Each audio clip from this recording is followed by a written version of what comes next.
Hello aspirants, welcome to the TN makers YouTube channel.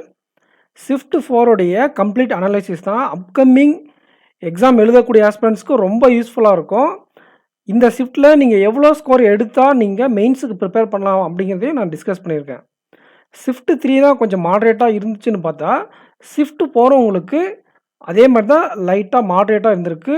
Reasoning and ஆப்டியில் இங்கிலீஷை பொறுத்தவரை ஈஸியாக இருந்திருக்கு. நம்ம சேனலில் சப்ஸ்கிரைப் பண்ணலைன்னா சப்ஸ்கிரைப் பண்ணிக்கோங்க. இந்த வீடியோக்கு லைக் பண்ணிக்கோங்க. வாங்க ஃப்ரெண்ட்ஸ், டேரெக்டாக வீடியோக்குள்ளே போயிடலாம். இதுதான் பார்த்தீங்கன்னா குட் அட்டெம்ப்ட். ஆனால் மார்க் இதை விட கம்மியாக தான் இருக்கும். அட்டெம்ப்ட் நம்ம எவ்வளோ வேணாலும் பண்ணிடலாம். அக்யூரேட்டாக மார்க் எவ்வளோ இருக்கும், நீங்கள் யாரெல்லாம் மெயின்ஸ்க்கு ப்ரிப்பேர் பண்ணலாம் அப்படிங்கிறத தெளிவாக அங்கே சொல்லியிருப்பேன். வாங்க பார்க்கலாம்.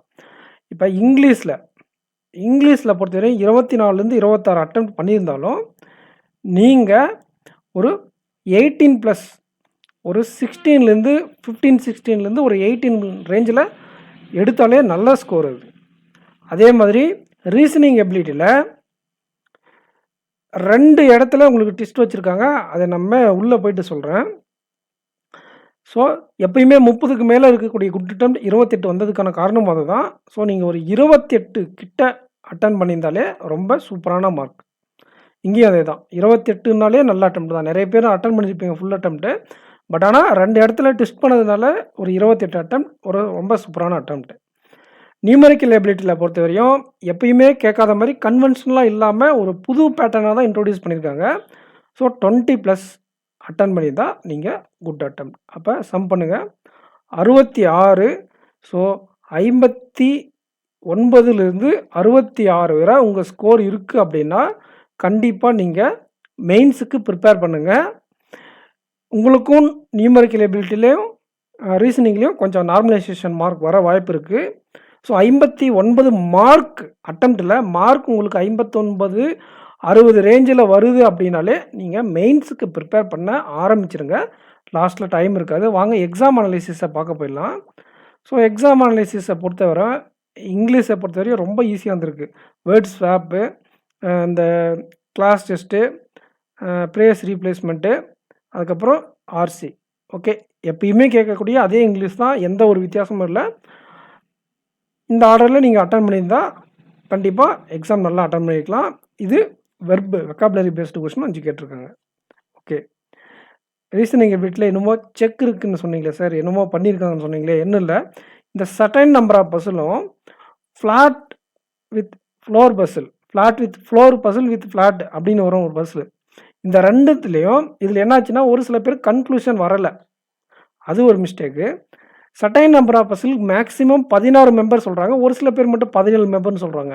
ஸோ 16 17 அவங்களுக்குள்ளே கன்ஃபியூஷனாக இருக்கிறதுனால அக்யூரேசியில் இங்கே ஒரு சில பேருக்கு பிரச்சனை இருக்குது. இந்த ரெண்டுக்கும் இதில் ஒரு சில பேருக்கு பாசிபிலிட்டி கன்க்ளூட் ஆகலை. அந்த மாதிரி சுச்சுவேஷனில் இருக்கிறவங்க நீங்கள் என்ன பண்ணணும் அப்படின்னா, தனி வீடியோ நான் மேக் பண்ணுறேன். இந்த இடத்துல ஷார்ட்டாக சொல்லிடுறேன். 2 பாசிபிலிட்டி இருக்குது. கடைசியில் என்னால் கன்க்ளூட் பண்ண முடியலன்னா விச் அமாங் ஃபாலோயிங் ஆட்மென் அவுட்டுன்னு ஒரு கொஸ்டின் இருக்கும். அந்த கொஸ்டினை நீங்கள் எடுத்து பிக் பண்ணி எந்த பசிலில் உங்களுக்கு ஆட்மென் அவுட் கரெக்டாக வருதோ அந்த பாசிபிலிட்டி கரெக்டாக இருக்கும். புரிஞ்சுங்களா? ஒருவேளை அப்ரோச் பண்ணி நீங்கள் சால்வ் பண்ணிவிட்டு பாசிபிலிட்டி எலிமினேட் பண்ண முடியாத சுச்சுவேஷனில் அந்த டெக்னிக் யூஸ் பண்ணிக்கோங்க. நான் செப்பரேட்டாக ஒரு வீடியோ மேக் பண்ணி உங்களுக்கு சொல்லிக் கொடுக்குறேன் அது என்னன்ட்டு. ஸோ மற்றதெல்லாம் ஈஸி தான். இந்த 2 இடத்துலையும் செக் வச்சதுனால உங்களுடைய ஓவரால் அட்டெம்ப்டில் ஒரு 3லேருந்து 4 கொஸ்டின்ஸ் குறைஞ்சிருக்கும். சிலாஜிசம், அதுக்கப்புறம் நம்பர் சீரியஸ் 3 டிஜிட் வச்சு 5 நம்பரு, இன்இக்வாலிட்டி இதெல்லாம் அட்டன் பண்ணிவிட்டு லீனியர் ரோ, பாக்ஸ் பேஸ்டு பஸ்ஸில் அட்டன் பண்ணிட்டு பிளட் ரிலேஷன் முடிச்சுட்டு இந்த ஃப்ளாட் வித் ஃப்ளோரையோ இல்லை அன்சர்டைன் நம்பர் ஆஃப் ஏதாச்சும் ஒன்று நீங்கள் ட்ரை பண்ணியிருந்தீங்களா கூட போதுமானதாக இருந்திருக்கும். இந்த ஷிஃப்ட்டுக்கு 2மே அட்டன் பண்ணலன்னா கூட 1 அட்டன் பண்ணியிருந்தால் கூட enough to crack this section. Okay, so ஓவராலாக 28 to 32 இந்த ரேஞ்சில் நல்ல அட்டெம்ப்டாக நம்ம ரீசனிங் கன்சிடர் பண்ணிக்கலாம். ஓகே, ஆப்டிடியூடில் எப்பயுமே இல்லாத மாதிரி அன்கன்வென்ஷனலாக 2 டிஏ கேட்டிருக்காங்க. மற்ற ஸ்லாட்லலாம் 5 கொஸ்டின் கேட்டு இதில் 2வது டிஏக்கு மட்டும் 3 கொஸ்டின்ஸ் கேட்டு விட்டாங்க. சிம்பிளிஃபிகேஷனில் 11, கேஸ்லெட்டை பார்ட்னர்ஷிப் பேஸ் பண்ணி கேஸில் கேட்டிருக்காங்க. ஓகேங்களா?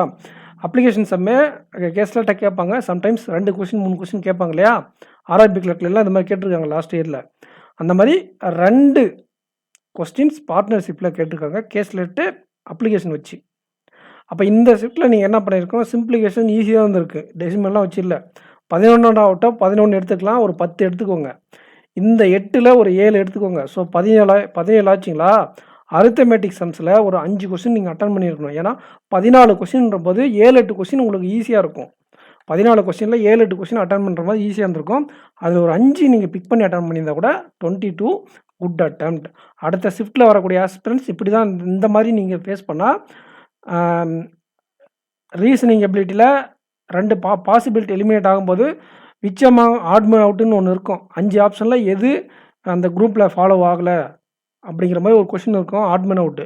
அதை வச்சு பாசிபிலிட்டி எலிமினேட் பண்ணணும். இந்த மாதிரி சுச்சுவேஷன் வந்தால் கொஸ்டின் செலெக்ஷனும் அதுக்கு தகுந்த மாதிரி தான் இருக்கணும். பிளட் ரிலேஷனும் இருக்குது, சர்டைன் நம்பர் ஆஃப் பர்சனும் இருக்குது, ஃப்ளாட் வித் ஃப்ளோர். இது 3மே வந்து ஒரு சில பேருக்கு வராது, நிறைய பேருக்கு.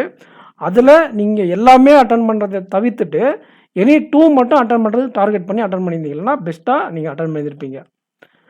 அதே மாதிரி தான் இங்கேயும் நீங்கள் அர்த்தமெட்டிக் சம்மில் பிக் பண்ணி அடிக்கணும். 5 கொஸ்டின் ஈஸியாக இருந்திருக்கும், அதை மட்டும் பிக் பண்ணி அடிச்சிருந்தீங்கன்னா கண்டிப்பாக நீங்கள் நல்லா அட்டன் பண்ணிக்கலாம். நம்பர் சீரிஸ் ஃபஸ்ட் ஷிஃப்ட் மட்டும் கேட்டு மற்ற எந்த ஷிஃப்ட்டுமே கேட்கல.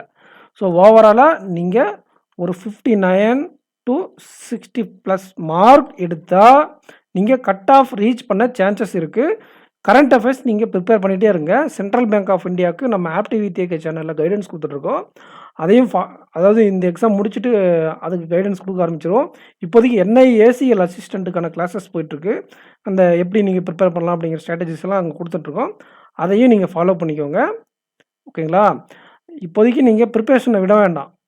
நீங்கள் ஒரு 59-60 மார்க் வந்தால் கூட மெயின்ஸுக்கு நீங்கள் டச்சிலே இருங்க. அட்லீஸ்ட் கரண்ட் அஃபேர்ஸே படிச்சுட்டு இருங்க.